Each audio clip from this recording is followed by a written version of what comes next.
John, just who was Lloyd Laidlaw, and how did you get to know her? Well, uh, she and her mother lived in Alaska, and they moved to the Dalles, and she and her mother were both retired, and she was a client of mine, and I suppose she was doing her estate planning, and we got to talking about Thompson Park out there, and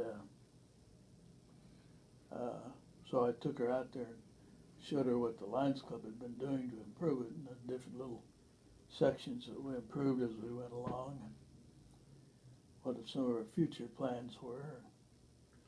And she gave me a check for $200 right off the bat, and then we never talked about it again. And then when she passed away, we were the beneficiary of the estate for that $150,000. You want to tell the story about the call you got from across the street for the reading of the will? I think that's an interesting part of the story.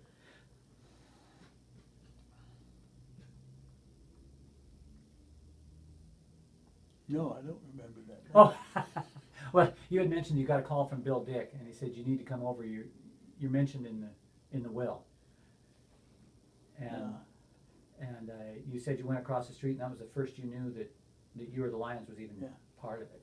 Well, that's about it on that. There was another beneficiary that got her personal stuff and so on, but we got the cash that was available, and that's because she had it pretty well spelled out in her will that I was in charge of that, even though it was going to the Lions Club. She wanted somebody that she knew that would give direction, and the attorney was there to make sure I was. Well, John, would you mention kind of the direction she gave you? I know part of it was from the visit you made out to Thompson Park. Yeah. Well, she just didn't want the money just turned over to a group of people to spend, and she wanted somebody in charge of it, so she made it myself, and I got different line members to help on occasion with it, but she had invested in this government bond municipal fund, and so we chose to take that, and it was making very good interest rates at that time, and it afforded us a principal, and I was real stingy with it because I didn't want to give the money out and have it frittered away on really small things, and probably people drew straws to see who had to come and talk to me about getting money out of that. So, but from that, I know that, to my knowledge, well over $100,000 went to two local, primarily parks projects. yeah. One way or the other, and not just one park, but the Cirrhosis Park, a couple projects there, the new roof on the cover, the bathrooms that were remodeled. Then of course there's a lot went into the pool. There was some equipment purchase for Parks and Rec to help build some rock, really pretty rock walls, and the under your stewardship, when you turned the Laidlaw funds over to the club to manage, there was more in the account than you started with. Yeah. After having given out over $100,000. Yeah. I feel pretty good about that. And you should. I never looked at it as a stingy, John. Somebody has to put the brakes on. Well, yeah, but it was the right thing to do. I'm convinced of that yet. Well, you said it was, how do you want to be remembered as a lion, was hard for you to answer. Well, I'll help you out there. I will always remember you as the guy that your time that you spent for free with Lloyd Laidlaw, showing her the park, and your involvement in the community through Lions is why we today have money to seed a foundation. Well, I never ran into a deal like that, and I always was a little jealous of that. Why couldn't we, And I haven't talked to anybody how that fund's going since, but I presume it's going all right, or I'd have heard about it. Mm-hmm. So. Mentioned, as we were on the phone the other day, you mentioned a little interesting story behind the cover at Cirrhosis Park, how that was started and then finished. You want to plug that on to the end of here, because Laidlaw funds went into that. Well, once upon a time, Lions had an auxiliary that was active, and they took it on themselves to construct a shelter up there. And then somewhere along the line in the construction, they didn't have enough money to finish it. And so the men at the Lions Club helped them out. It was still their project, and we didn't try to take it away from them or anything like that. And I don't recall whether it just says the Lions Club. I don't remember what this, I think it just says Lions Club now. Yeah. And, we did quite a little bit of work with steps going up into there. Mm-hmm. And Chuck Ernest built those. And then, as you said, we had to do some repairs. Somebody got up there and took shingles to build a fire.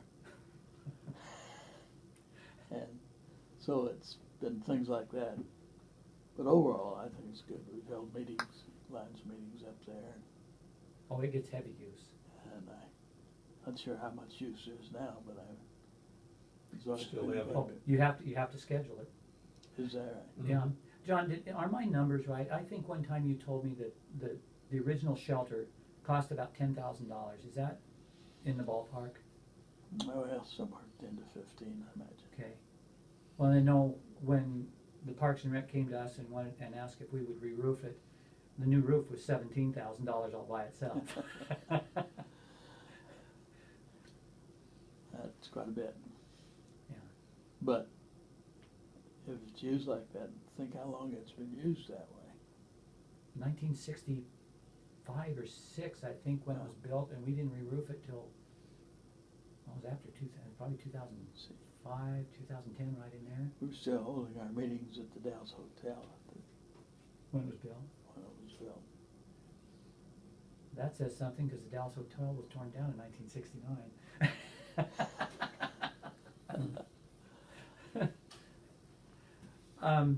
One other thing I'd like to record for posterity. When I first joined the club, John, you were still treasurer, and you were real good. You had $10,000 in the bank, and if you could relay a couple stories, at that time you were a grant writer, and you would take that $10,000 and dangle it out there to match, and then whoever would match it, and you'd put the $10,000 in the club pocket and go out and get our side donated, so that $10,000 went more than once. And as I recall, one of the projects was when we put the shelter, or the roof on the old Lewis and Clark Monument out there. Yeah. That is a true story, isn't it? That John was the master of bait and switch. Well, that's almost right, because we were using anything that the city might have done as matching funds. And so Park and Recreation Director then might have been Tommy Ward, but anyway, we could do that, and we didn't have to provide the full half. and I've got a file here on a bunch of stuff we did on that. And we used a lot of matching money for sidewalks, ramp to the upper part. Once Tommy Ward and I went to Salem to get some money, and I wanted $7,500, and to make a presentation.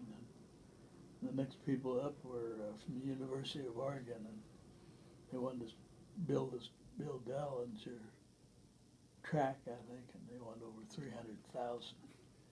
So I felt kind of cheap just asking for 7,500. We got it. So did Dellinger. But sometimes if you have the time, John, and you think of it, if you can write down for us some of those things that you were able to pull in, or some of the places it went, because there's nobody around and we don't have good enough records to record that. And you were probably in the club when they bought the desk for the library, the greeting desk. Well, just recently, what did we lose, a number? Yeah, a number had fallen off. And it was difficult finding a replacement because they were brass, and you had to get the right height and the right type of leather.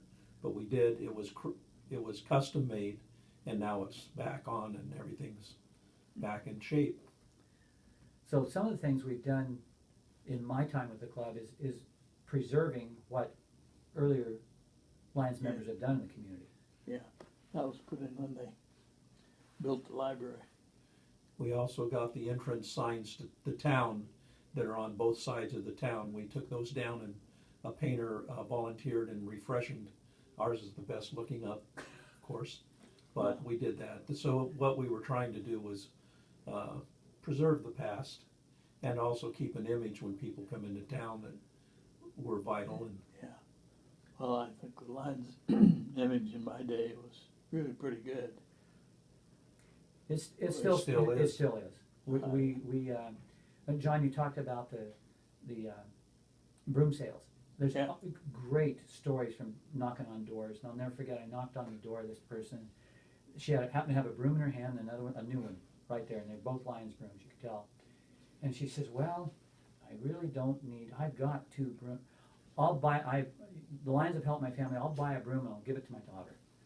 And that's the type of response we got at the broom sale. Well, the story I'd tell most about is Frank Scandera going down the street with an armload of brooms, and the kitty come alongside. He's a nice little kitty, and he reached down, and it was a skunk.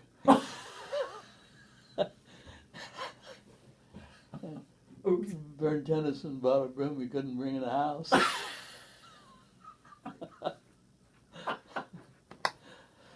Oh, Lord. But we've, some of the places are kind of dark and you can go into. And one of the guys went and knocked on the door, and just as he was getting ready to knock, the woman opened the door. She didn't know he was coming or anything like that. Scared the dickens out of her. Here's a guy standing with a bunch of brooms. You can hear her scream.